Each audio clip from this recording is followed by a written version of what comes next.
It's beer o'clock on Real Ale Craft Beer. We've been sent a beer from Estonia, from hjala.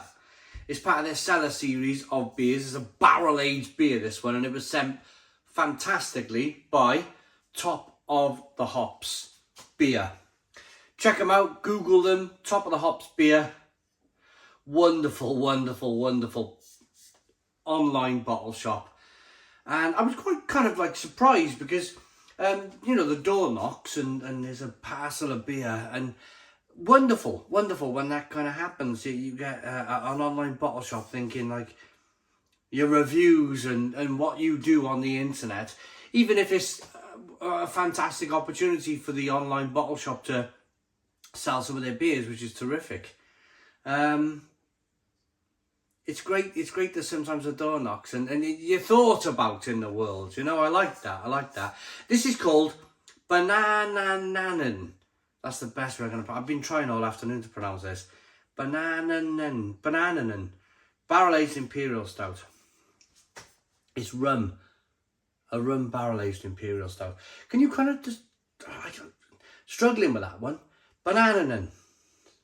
Anyway, it's a 330 milliliter bottle. It's one of those fantastic wax tops. I'm going to try and open it with my bottle opener straight away, but if not, we'll get the knife on it. No, it's not happening.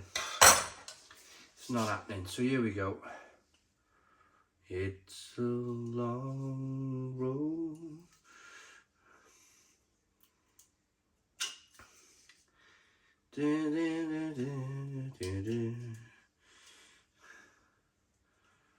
War is in your blood. Couple of John Rambo quotes while I'm playing around with a big knife. Oh, here we go. There we go. There's a hjala bottle top there. Look at that.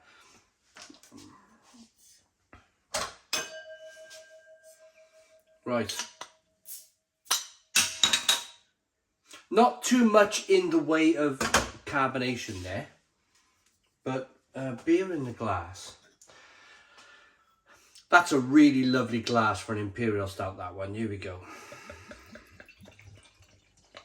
So barrel aged beer, I'm not surprised at all that I'm giving it a rigorous pour, and it's not really created too much of a head on the beer. What you find is the spirit that the spirit in the barrel, whether the spirit be, pardon me, rum in this case, or a lot of the time it's whiskey, that Tennessee whiskey that they tend to use with the barrels. But anyway, the reason why I'm saying this is because the alcohol, I've lost my track of thought. The reason why I mention this is, whenever a beer goes in a barrel and it comes out after kind of 3 months or 6 months or maybe a year sometimes, the head always dissipates really quickly on the beer. And that's some kind of chemical kind of reaction between the barrel, the alcohol in the barrel, and the beer. You never get a big, thick, creamy head on a barrel-aged beer. Always dissipates like this. So, it's only because I've drank hundreds of these barrel-aged Imperial Stouts that I kind of know that the heads don't stick around too long.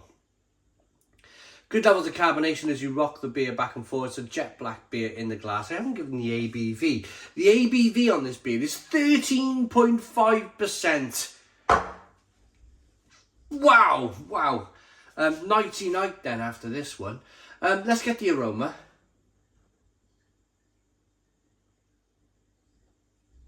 Oh, that's clever. That's really clever. I was in Norway and I spoke to I was in Bergen in Norway at the Estonian Craft Beer Festival. And I spoke to the guys from hjala. I spoke to the brewers. They were lovely people. Really lovely people. This was about 3 or 4 years ago now.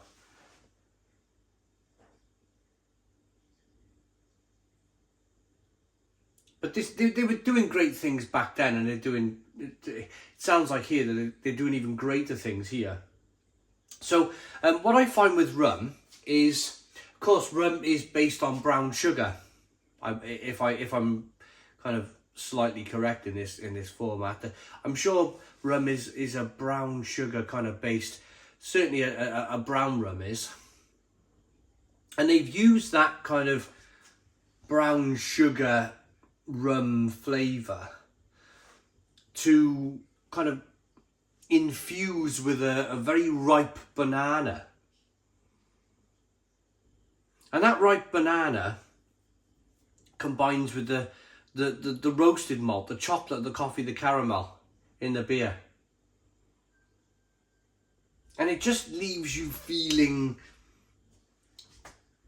like you're about to drink something very, very, very special here. So without further ado, let's dive in. Cheers, everybody. Check out Top of the Hops beer.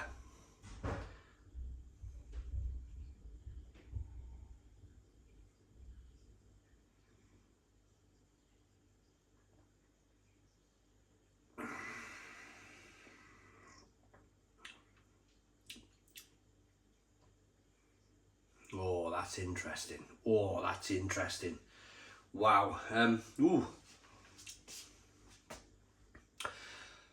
I'm going to come right off here and say that I'm glad that it's not... It is slightly desserty, but it needs that slight sweetness. It needs that banana taste, because it's quite a bitter beer on the back end. It's kind of warming beer as well. I kind of like that. You can feel the 13.5% ABV. You can feel it in the throat.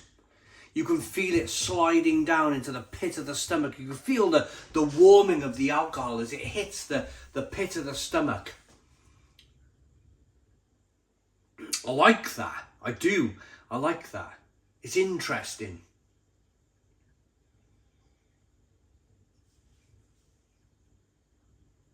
So banana, sweet, like black banana, like gone off overly ripe, like one of these bananas.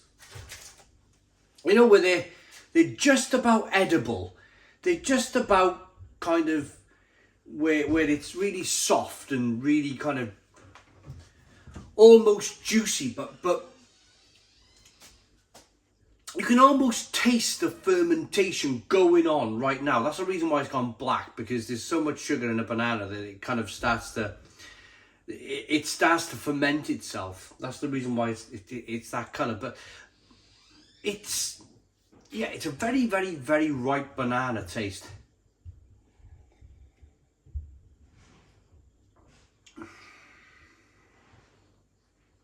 Oh, but then the rum. Oh, the rum is... Oh, it's delightful. Absolutely delightful. It's warming and lovely, and oh, I just want to sit back in a big... I've never had one, but I feel like one right now. One of those kind of... Remember in the 90s, everybody had those lazy boy chairs? And you used to sit back and your legs would go up in the air. The lazy boy chair. I feel I've never had a lazy boy chair because I'm always on my blooming feet. Always running around doing something. But this beer is lazy boy chair, sitting back, contemplating the world type beer. Oh, it's pretty fabulous. Have a look now. Now I've drunk some of the beer. As I rock the beer back and forth, you can see the carbonation chasing the head up the glass. I will get there in a minute. Rolling the beer around quite aggressively. It's got quite good lacing. Now it's recreated that tan coloured head. There's no light bleeding through that whatsoever. There is an aspect of roasted malt in the beer. I think by the end of the review I might have finished this.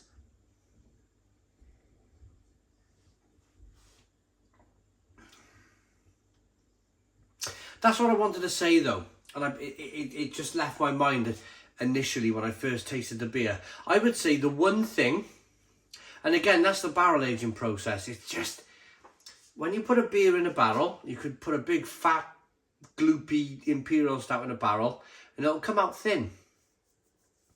It'll come out thinner because it's been in that barrel. The barrel's soaked up some of the kind of alcohol and moisture from the barrel. That's the purpose of it though.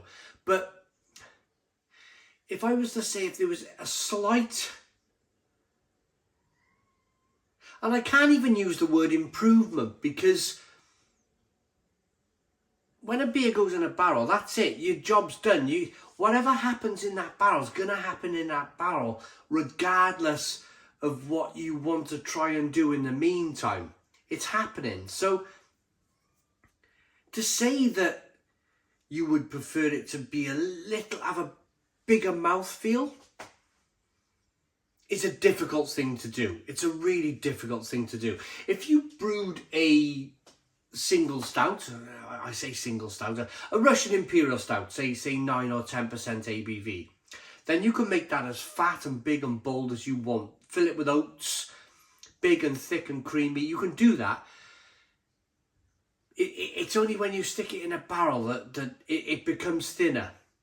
And I got to be honest, if there's home brewers out there, or if there's professional brewers watching this video, even if the guys from hjala, even if they got 5 minutes to tune into this video, I'd like a comment in the comments box as to maybe in very brief terms explain why and how a beer becomes thin if it's gone through that kind of barrel aging process.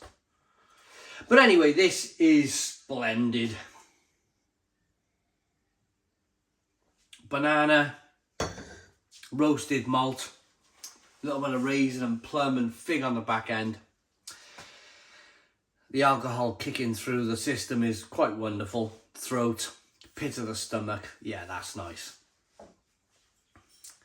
A rum Barrel Aged Imperial Stout, and that is basically all you're going to get. Yeah, it's good. It's good. I'm going to rate it. hjala, Estonia. Keep doing what you're doing, guys. You're doing some great things over there. I like this beer enough to give it a Stone the Crows 9 out of 10. So 9 out of 10 from hjala Craft Beer. Please put your comments in the comments box. Subscribe to our daily beer and food reviews. Give us a big fat thumbs up. Boom! Cheers.